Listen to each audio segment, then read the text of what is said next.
Hi, everyone. Welcome to Office Hours. If you're watching on YouTube, you can find out more about us and how to join at officehours.global. Our first hour today is the long day. We have a lot planned for the day.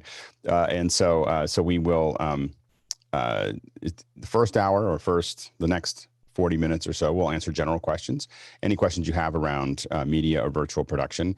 At 8 o'clock, we're going to turn off the live stream and we'll let the educators talk amongst themselves until about 9:30, 9:45.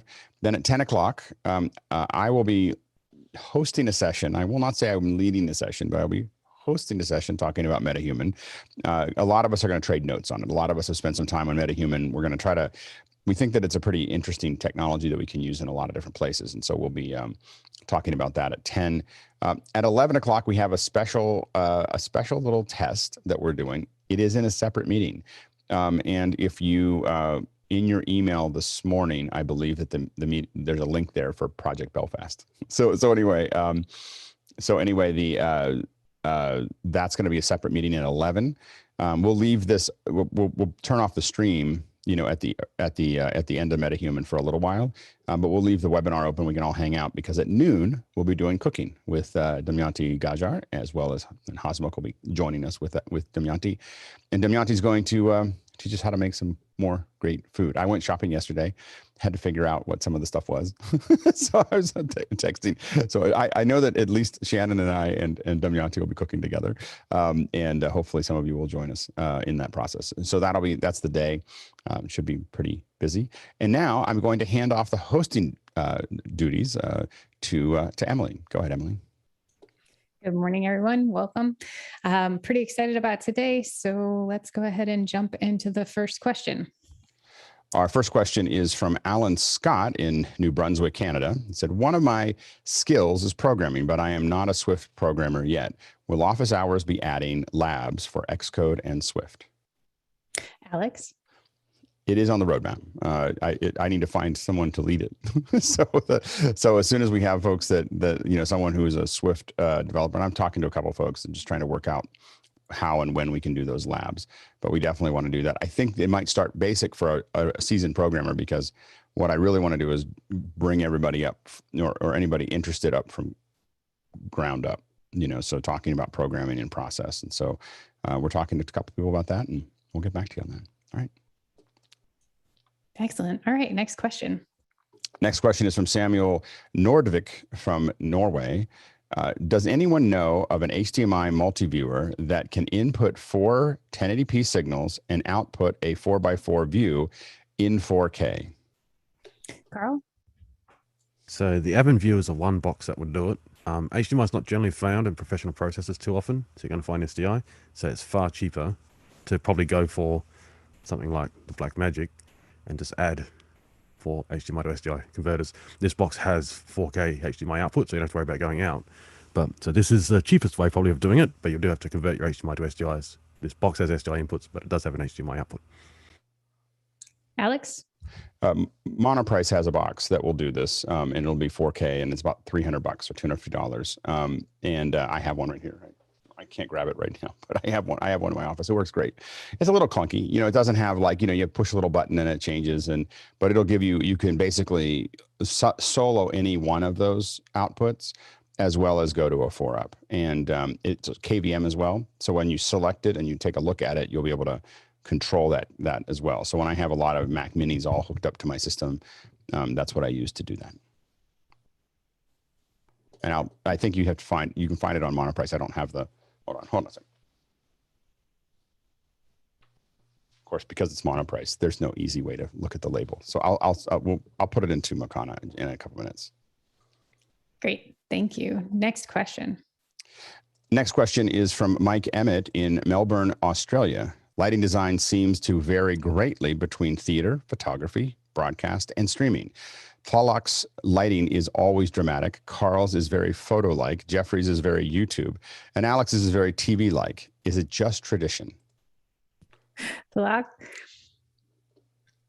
So there's a lot of tradition, but it's also about utility. We're trying to tell a story without having a camera cut. In theater, we're trying to tell a story of emotion and move the experience along for the audience. You know, I have to light like for TV, and I have to light. I haven't ever lit for YouTube, and I have to light for photography, and those are all different things, and you just need to do them differently. But there's one other really important point, and that is everyone has a different eye and like to look at things differently, and you want to let your eye move to your action, and so that's what's important to me. Karl?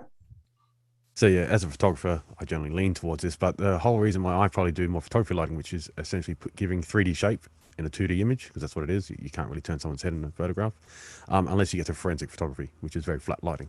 So they don't usually like 3D shapes in that. And Jeffrey? First of all, Tony needs host. For me, I've set it up with the 2 lights in the front and the key or hair light or whatever you want to call it in the back, setting it up for a more at-home feel. Although my lighting is always set at about 4,500 Kelvin to try and get that warm action into things. So and hopefully when I convey things like showing people how to unbox or what's in a box or what's a product is, I'll be able to convey it, although I'm not saying that very well right now. So yeah, I have to warm up to a ruthless review from you guys and the after hours show eventually. Get some better lighting in here. I always feel overblown out and lighted. All right, next question. Next question is from Ross Brand. He says, what percentage of the storage on an iPhone should be kept empty to prevent a noticeable decline in performance? Karl? So I'd say at least a gig. I have I just checked my phone. I have over 300 gig empty, so but I have half terabyte on my phone. But yeah, I'd say at least a gig. That's got to do with updates and stuff and just the way things happen in the back. Alex? The rule of thumb is 10%. So like that's a lot more than what Karl said, but rule of thumb is try to keep your drive with at least 10% headroom for most operations, whatever that looks like. Jason?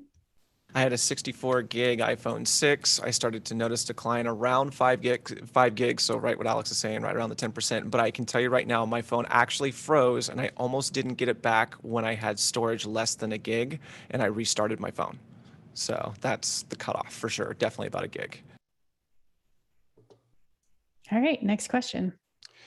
Tony Mobley in Noonan, Georgia, said, this is a question for Alex and Emily. When hosting, what are the screens that you are looking at to maintain great eye contact? How many screens is a teleprompter involved? Well, for me, there's no teleprompter yet. I have my camera in the center of 2 iMacs, and I sent Tony a picture of what my setup looks like, but I drag my Zoom webinar into the center of those 2 side-by-side screens with my camera in the center. And that lets me look at the camera when I'm talking to you guys and see hands go up. And then I have my panelist view to the left and my questions, my operator view to the right. And then I can just glance back and forth to see questions. Alex?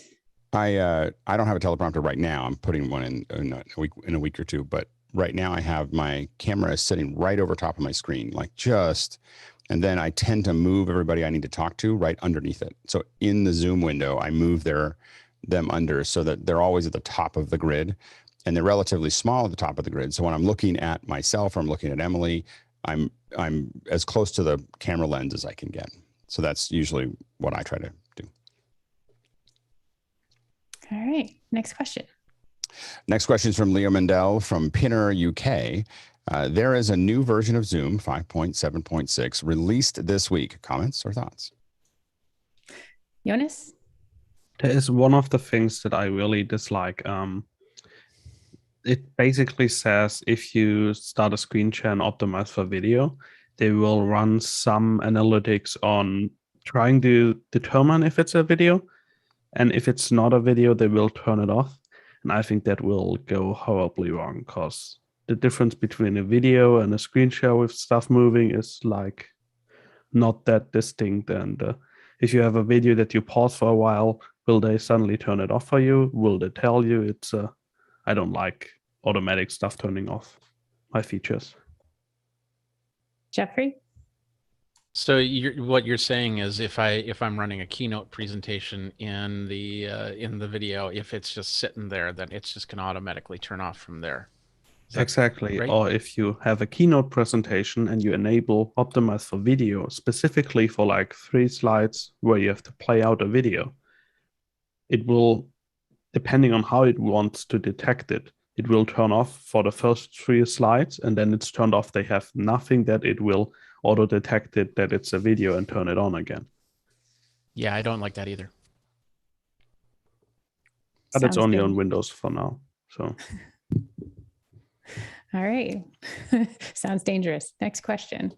Next question is from John Agapitos from Sydney, Australia. He said, would like the panel to discuss the recent takeover of Frame.io. Is it a good thing for companies like Blackmagic Design? Alex? Well, I have to admit that I just need to clear that Emery, who is the Emery Wells, who's the founder, is a good friend, is an old friend of mine. So I'm very happy for Emery. Probably that overshadows most of my because it was a good deal for him. He had a good day. I think that Frame.io makes sense for Adobe, to add as a feature to what they have. I mean, they've been trying to tie in the cloud for a long time, relatively unsuccessfully. So this will save them a lot of effort to and bring that market to them. I don't think that they're going to get rid of the services to the other apps. Now, will they tie in better with After Effects and Premiere and Photoshop and everything else? Probably. But I think that at least the current feature set, I'd be surprised if they take it away. Jeffrey? Yeah, we talked about this last night, and I think there is a very good possibility. And once again, this is all dependent on if their board approves everything, that there's no issues with Adobe and Monopoly and stuff like that in there, that Frame.io could actually come out still being Frame.io in a separate container from Adobe, and then of course Adobe Cloud controlled by Frame.io or something like that, to go back and forth. That's a good possibility right there. So anybody that's using Resolve or Final Cut would still have the regular Frame.io, use it the exact same way that they have been before. Jonas?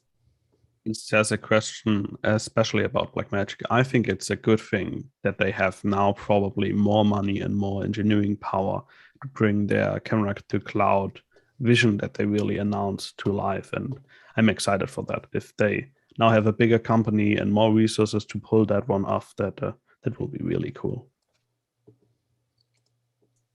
All right, next question. Next question is from Fred Eric Eckart from Bad Herrenab, Germany. It says, what are the possibilities and advantages of digital conversations? JJ?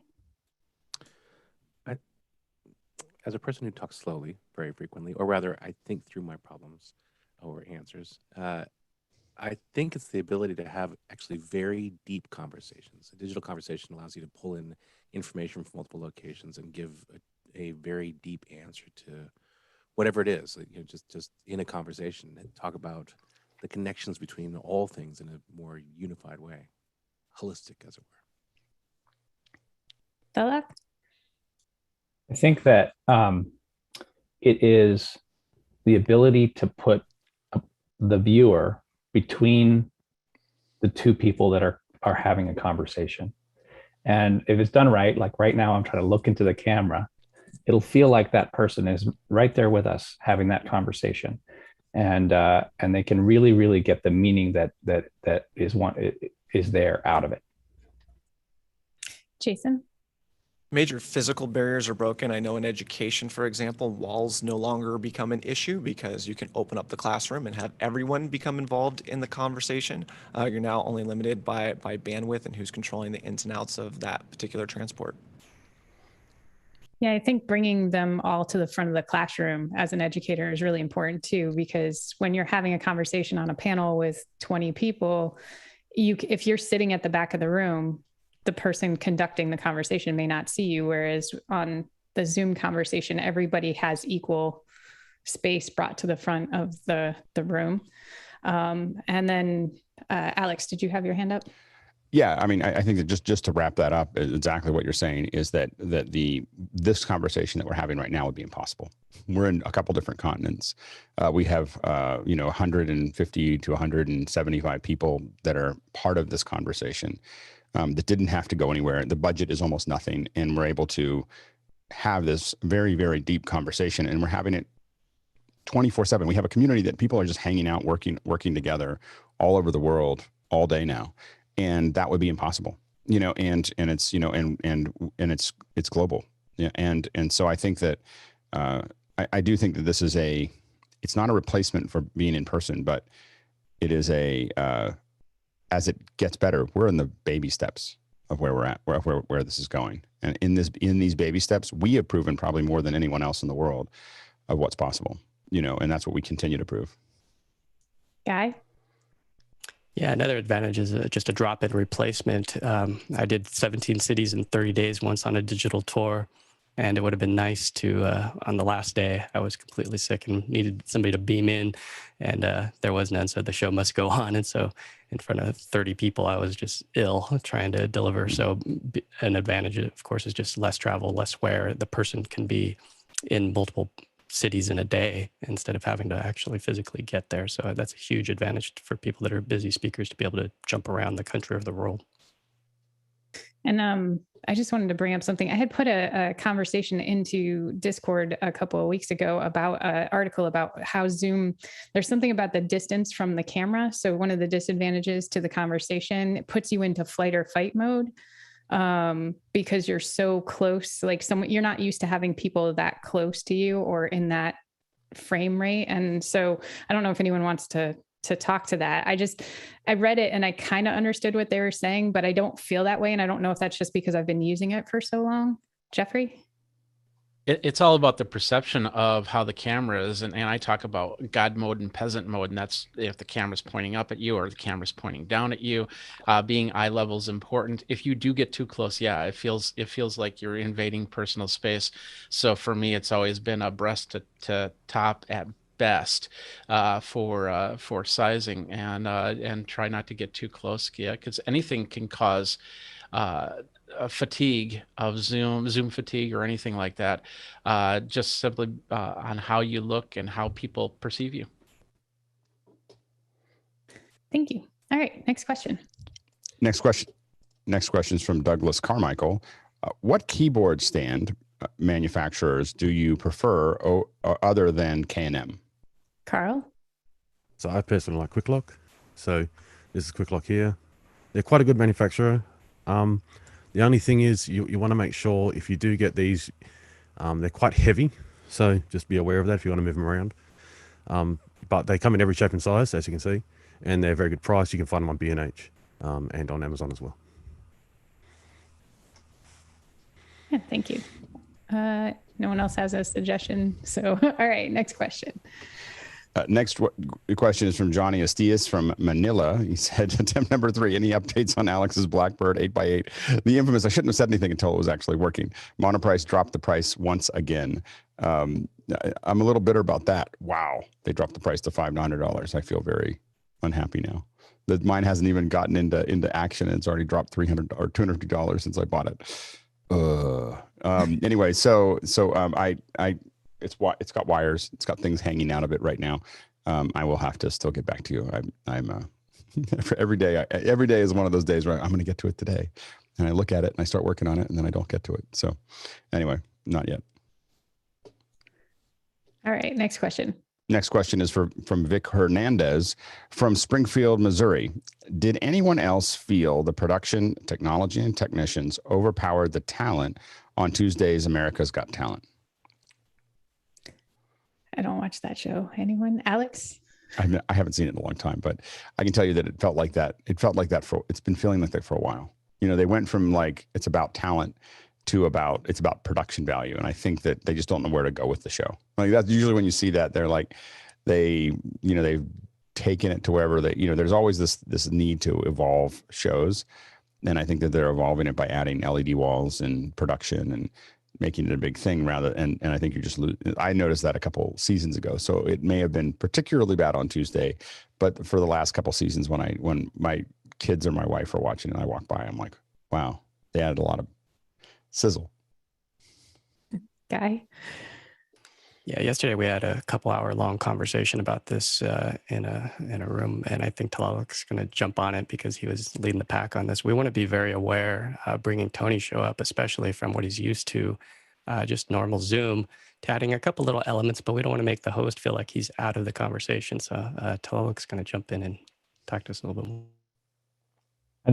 I think we got to content over flash, content over gear, and then if you have the content, bring the gear to support it. Alex?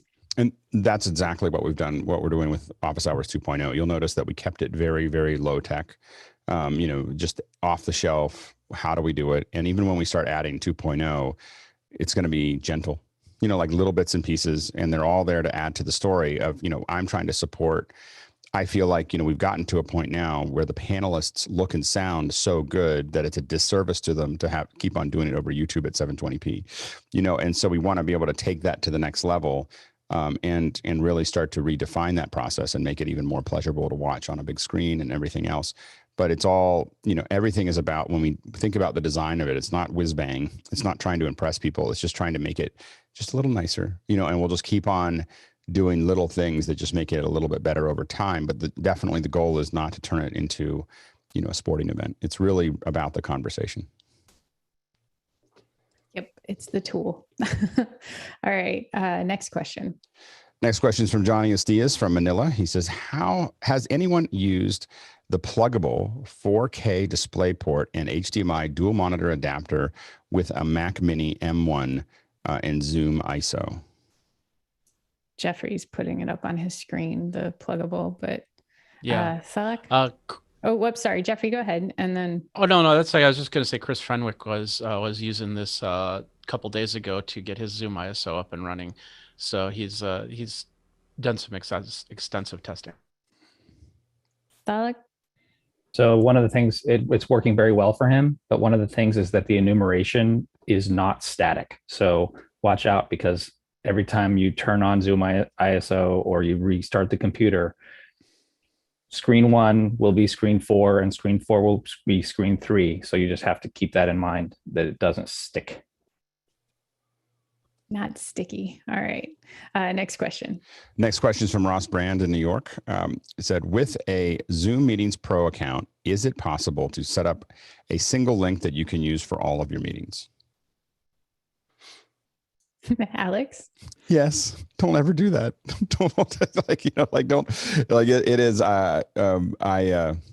I have been in those meetings. You can have and even in the free one, you can do a personal meeting, I believe, that you can just send people the code that everyone can just use, and you can just jump into it and do that. But I highly recommend against it.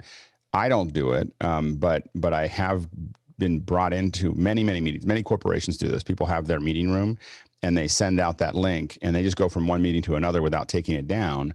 The problem with that is that someone comes in, now everyone comes into the same place. So I showed up at a meeting a couple months ago where I showed up, the person who I'm meeting is not there yet. Like they weren't, they were in some other meeting or somewhere else. I'm now in a meeting with a woman that I've never seen before. Like, and she's in a meeting with me. She's never seen me before. Turned out she showed up a week early. Like, she was in the wrong week in her schedule. And the two of us were just kind of staring at each other, like, I don't know what to do. We just kind of talked a little bit and handled it. But it's a really uncomfortable situation, and you can't. And I've jumped into meetings where they ran over, and I come right in on time. And now I'm in a meeting, some executive meeting, and then you're like, ooh, I got to leave. And so I highly recommend not doing that. Not having it's just like leaving an open door for every meeting that you have, and people can accidentally walk through it. Yeah, it was a big hurdle to get the teachers to stop using that personal meeting room. Jeffrey, and then JJ. So what I do is I actually set it up for a waiting room inside of mine, because I do these events where people come, every half hour to record their presentation, and so they're given specific times, and I use Calendly to set up those times, and they're all given that same link. But so when they come in through the waiting room, rather than through just show up on the meeting. That way I can control it. And of course, if they show up with me not being there, they're just sitting in the waiting room, I get an email, and then I can find out why they're sitting in the waiting room. At the end of this, we can change those numbers. So I go to Zoom and I say, hey, change my my information, so I don't get people trying to hack the system. JJ? I have mine set up actually on purpose that way. I've got a pro account that I just have set up so that I can jump in whenever I want to. If I'm on the road and I have a different account on a device that I use primarily, then I can jump in and say, hey, let's meet here. But the other thing, Discord, which we use frequently for our internal communication, has some video. It has video options, so you can use that as well if you intend to do this on purpose, Ross. If the desire is to have some place where you can meet with people, Discord's actually not that bad at it. I mean, as far as the audio channels, that company has also built up a lot in the past year is a response to COVID because of the ways in which people have had to change how they communicate. All right, next question.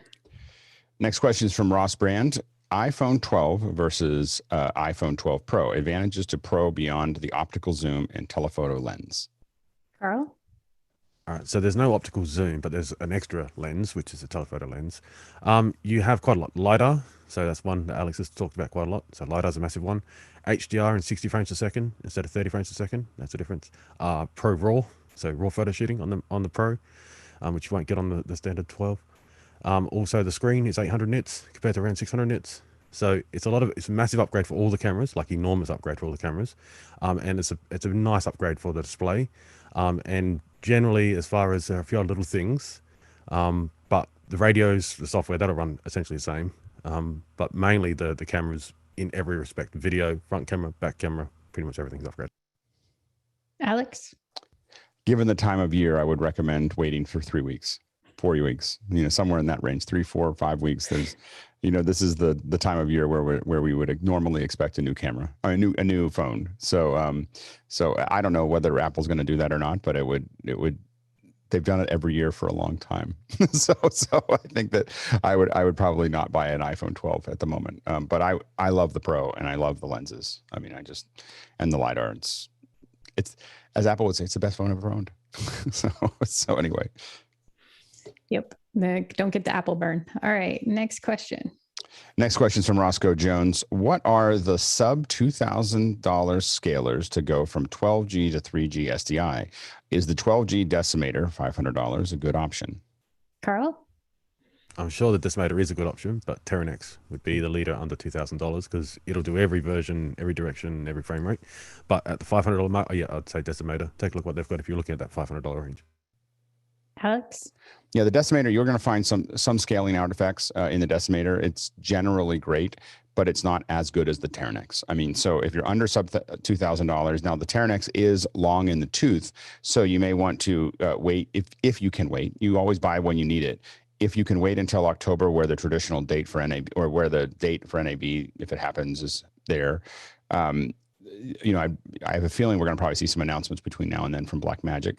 And so it's pretty old, but it will definitely do what you're talking about. And the big difference is whether you want we typically get the AV ones because they have analog in and out so that we can use them for a couple other things. But even just the basic Express will do what you're trying to do. And I think it's a fair bit less expensive. All right, next question.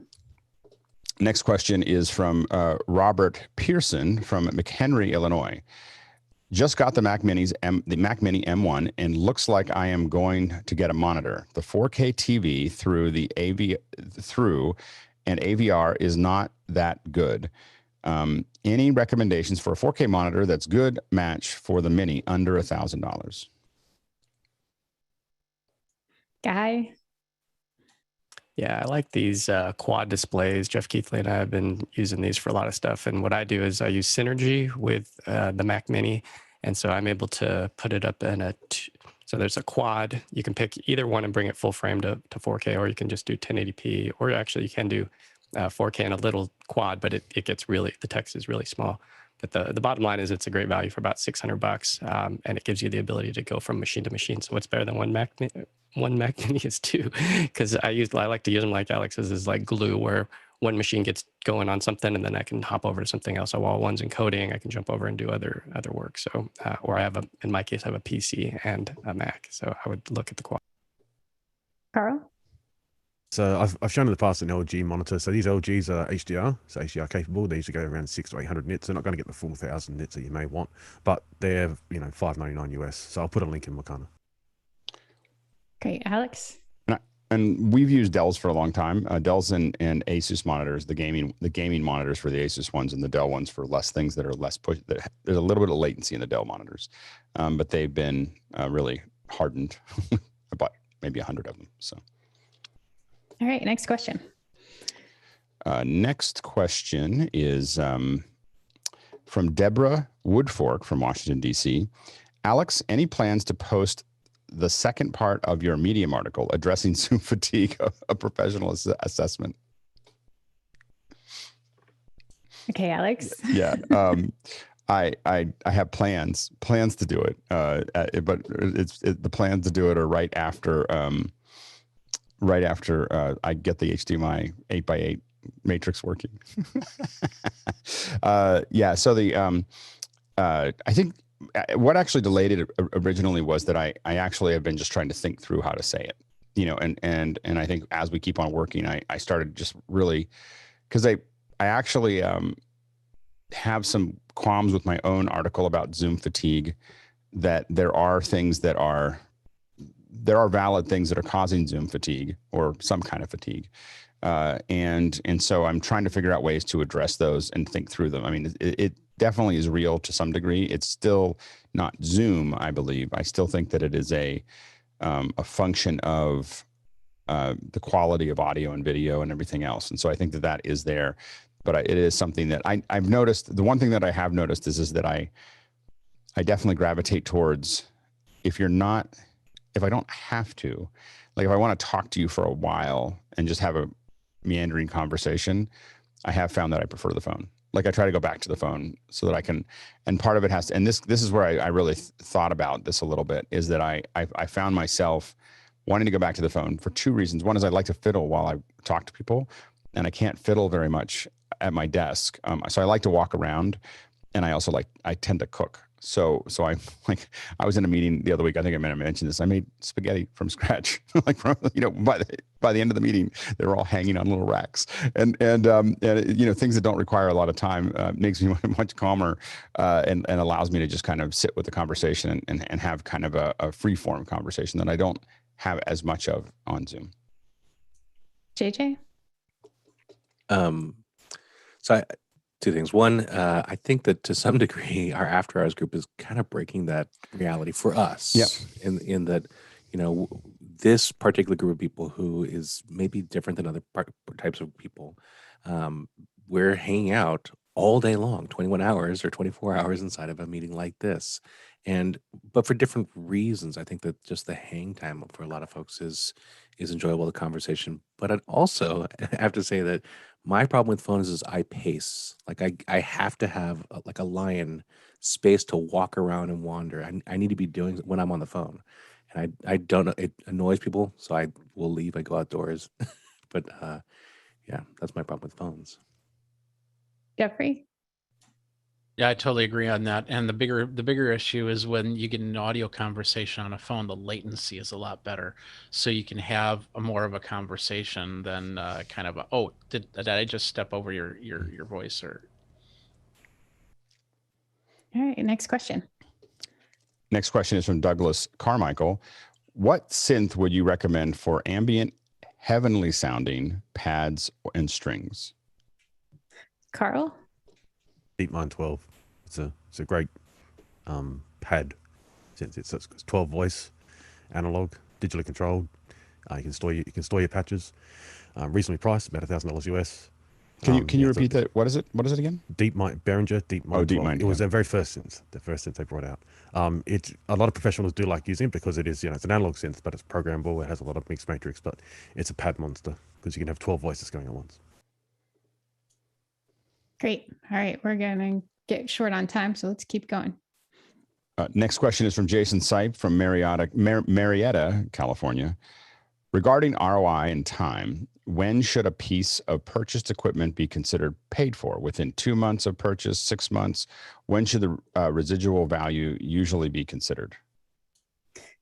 Karl? Generally, the way I consider it is for that job.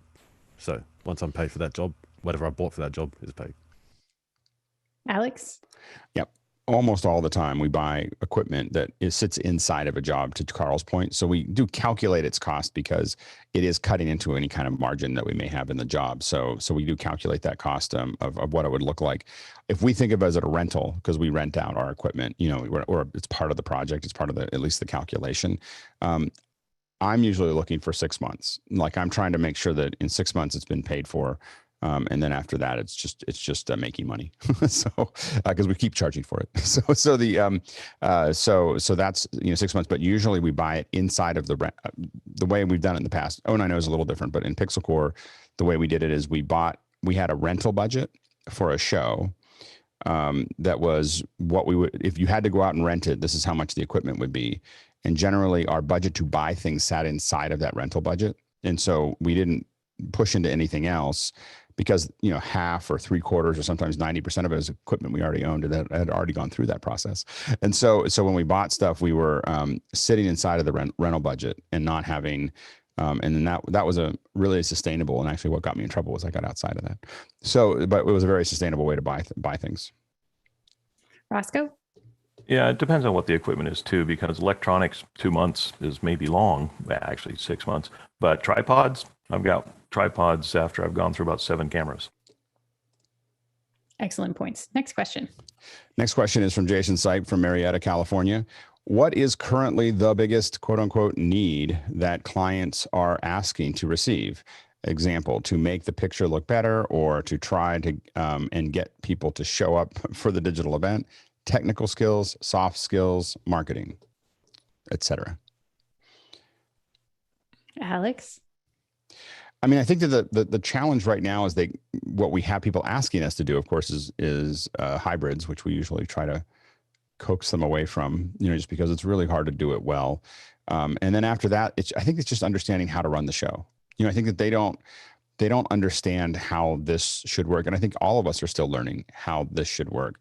But they get the real tension that we seem to have is that it's outside of their skill set, but they still want to do all the old stuff. So they want to know how do I take the old stuff and put it into the new thing. And, it's just hard to describe that the new thing is a new thing, and the example that we give them all the time is you can build cars that will work in the water, but they don't work at either one very well. So a hybrid event is like that. In trying to make a car just become a boat, it can do it, but it'll never do it very well. When you want to have a great boat, you need to build a great boat, and you have to think about it differently, and so that's the challenge that we have. But that's what we find right now is the tension between those two things. All right, next question. Johnny Estias from Manila says, does anyone know where I can buy a MixPre 3? It seems to be out of stock everywhere, except maybe. Guy? I'm looking in our back end and we have a couple in holding. So that means that, I don't know, I'd have to physically go look at them. They might have somebody's name on them already, but there are a couple at the store, but they're not going to be on the website. You have to call in to get them. Guy's got like In-N-Out Burger. It's like In-N-Out Burger for electronics. All right. Most of you don't know what that is, but there's a secret menu. Like if you go in In-N-Out Burger, it's like a burger shop, but you can go in and there's like a whole bunch of things you can ask that aren't on the menu. And jungle, whatever, jungle style, animal style, double protein style. Okay. All right. Next question. Next question is from Douglas Carmichael. He said, when sampling instruments for use in a sampler, what LUFS value should you aim for each sample? Karl? It's not necessarily LUFS you're going to be looking at. It's just going to be where you're going to be peaking.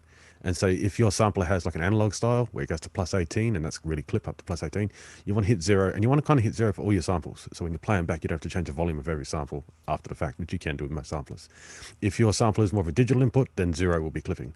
So you want to be around -12 with absolute peaks at -6, nothing above -6, but -12 is where you want to try to sit comfortably. Next question. Next question is from Leo Mindell from Pinner, UK. Karl, what is Vienna doing on Sunday, and will you be providing follow steadicam for the full duration? Karl?